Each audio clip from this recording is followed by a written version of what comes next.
কাছাৰ আৰক্ষীৰ লগতে সমগ্ৰ আমাৰ অসম আৰক্ষী শোকাকৃত। আমাৰ এজন IC বিহৰা, তেওঁৰ নাম সুৰজিত ডেকা, তেখেতে যোৱাকালি এটা আনটাইমলি সময়ৰ আগতে তেখেতৰ মৃত্যু হ'ল। ৩০ বছৰ বয়স হৈছিলে আৰু তেওঁ কাছাৰ আৰক্ষীত তেওঁ জইন কৰিছিলে আৰু কেইবাটাও এনেকুৱা তেওঁ ভাল কাম তেওঁ কৰিছে। আৰু অলপ দিনৰ আগতে আপোনালোকে গম পাইছে যে এজন খুব ড্ৰেডেড ডকাইটছ আছিলে কণ্টাই, তাত তেওঁ একেবাৰে কেমোফ্লাইজ ড্ৰেছত গৈ তেওঁ মেঘালয় বৰ্ডাৰত তেওঁলোকক ধৰিছিলে আৰু আমি মাননীয় মুখ্যমন্ত্ৰী ডাঙৰীয়াৰ যিটো CM মেডেল থাকে তাৰ কাৰণেও তেওঁৰ নামটো আমি ৰিকমেণ্ড কৰিছিলোঁ। গতিকে এওঁ এটা খুব ভাল অফিচাৰ আমাৰ ইয়াত আৰু তেওঁ নিষ্ঠা সহকাৰে তেওঁৰ যি সেৱা তেওঁ আগবঢ়াই আহিছিলে।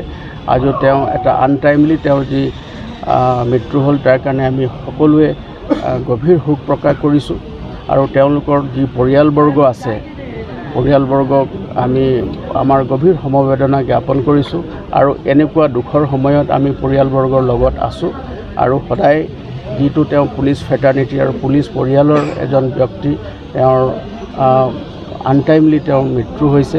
গতিকে আমি তেওঁলোকৰ পৰিয়ালৰ লগতে আমি তেওঁৰ যিখিনি সদস্যসকল তেওঁলোকৰ আহিছে আমাৰ ইয়াত, আমি তেওঁলোককো আমাৰ যি গভীৰ যি সমবেদনা আছে সেয়া আমি প্ৰকাশ কৰিছোঁ আৰু সমগ্ৰ অসম আৰক্ষী প্ৰশাসনে শোক প্ৰকাশ কৰিছে। আৰু তাৰ লগতে যোৱাকালি এটা দুৰ্ঘটনা সংঘটিত হ'ল আৰু সেই দুৰ্ঘটনাত চাহাবুদ্দিন বৰভূঞা নামৰ এজন লেন্স নায়ক আমাৰ, তেওঁ কৰ্মৰত আছিলে জয়পুৰ পুলিচ ষ্টেচনত।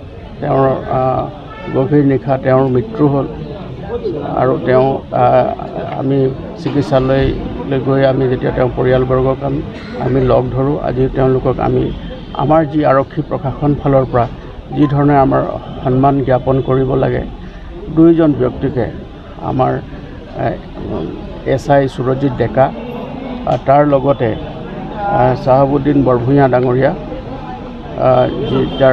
যাৰ দুৰ্ঘটনাত মৃত্যু হ'ল আৰু তেওঁ ইয়াৰ আগতে 6টাকৈ তেওঁ পুৰস্কাৰ পাইছে ভাল সেৱা আগবঢ়োৱাৰ কাৰণে। কাছাৰ জিলাৰ তেওঁ ট্ৰেফিক ব্ৰাঞ্চতো আছিলে, জেনেৰেল ব্ৰাঞ্চতো আছিলে, চবতে তেওঁ ভাল ধৰণে সুখ্যাতিৰে কাম কৰিছিলে। সেইকাৰণে আজি আমি তেওঁলোকক অন্তিম বিদায় সন্মান সহকাৰে অসম আৰক্ষীৰ যি সন্মান প্ৰদৰ্শন কৰিব লাগে আমি চালামি দি তেওঁলোকক সন্মান প্ৰদৰ্শন কৰি তেওঁলোকক আমি বিদায় দিছোঁ আৰু তেওঁলোকৰ পৰিয়ালবৰ্গলৈ আমি গভীৰ সমবেদনা জ্ঞাপন কৰিছোঁ।